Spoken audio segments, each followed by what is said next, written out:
ఇప్పుడు మనము ఒక దొంగ జీవితంలో జరిగిన సంఘటన గురించి తెలుసుకుందాం.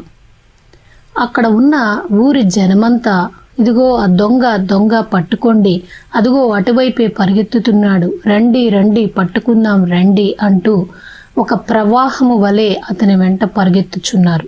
అతడు దొంగతనాన్నే వృత్తిగా చేసుకొని చాలా కాలంగా దొంగతనాలు చేస్తున్నప్పటికీ ఎన్నడూ పట్టుబడలేదు. కానీ రోజులన్నీ ఒకేలాగా ఉండవు కదా. ఎన్నోసార్లు ప్రజల కళ్ళు గప్పి చాకచక్యంగా తప్పించుకున్నాడు.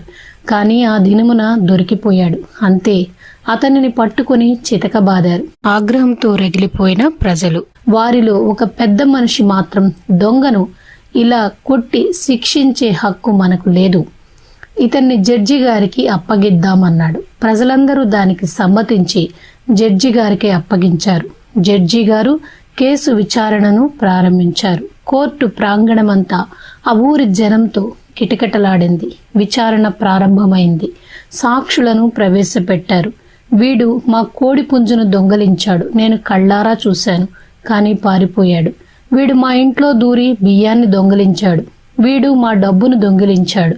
ఈ విధముగా అనేక మంది అతనికి వ్యతిరేకముగా సాక్ష్యమిచ్చారు. ఆ దొంగకు నోట మాట రాలేదు. అవమాన భారంతో కృంగిపోయాడు. తన తలను కూడా పైకెత్తడానికి సిగ్గుపడి కుమిలిపోతూ ఉన్నాడు. ఇక తనకు శిక్ష తప్పదు. తాను చేసిన ఘోర కృత్యాలకు జడ్జి గారు ఎలాంటి శిక్షను విధిస్తారో తనకు తెలుసు. చెవిటివాని వలె అలానే తలదించుకొని జడ్జి గారి ముందు అచేతనంగా నిలువబడిపోయాడు. అలా ఎంతసేపు నిలువబడ్డాడో తనకే తెలియదు. బాబు ఇటు చూడు అన్న జడ్జి గారి మాటలకు ఉలిక్కిపడి తలను పైకెత్తి చూశాడు. ఆశ్చర్యం, అక్కడ జడ్జి గారు తప్ప తన మీద నేరం మోపిన వారెవ్వరూ లేరు. అసలేం జరిగిందో తనకేమీ అర్థం కావడం లేదు. బాబు, నీవిక వెళ్ళవచ్చు. నీ మీద నేరం మోపిన వారికి అందరికీ నష్టపరిహారం నేను చెల్లించాను కాబట్టి వారందరూ వెళ్ళిపోయారు.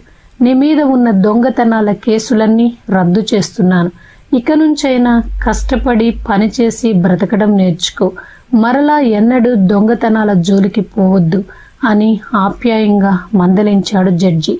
ఆ దొంగ జడ్జి గారికి ఎంతగానో కృతజ్ఞతలు చెల్లించి నిర్దోషిగా అక్కడి నుంచి బయటపడి కాయకష్టం చేసుకొని నీతిగా బ్రతకటం నేర్చుకున్నాడు. సరిగ్గా ఈ జడ్జి గారు చేసిన కార్యాన్నే మన ప్రభువు కూడా మన కొరకు చేశాడు. ఆయన మన పాప రుణాన్ని సిలువలో చెల్లించి మనలను నీతిమంతులుగా తీర్చాడు. ఇప్పుడు క్రీస్తు యేసు నందున్న వారికి ఏ శిక్షా విధియూ లేదు.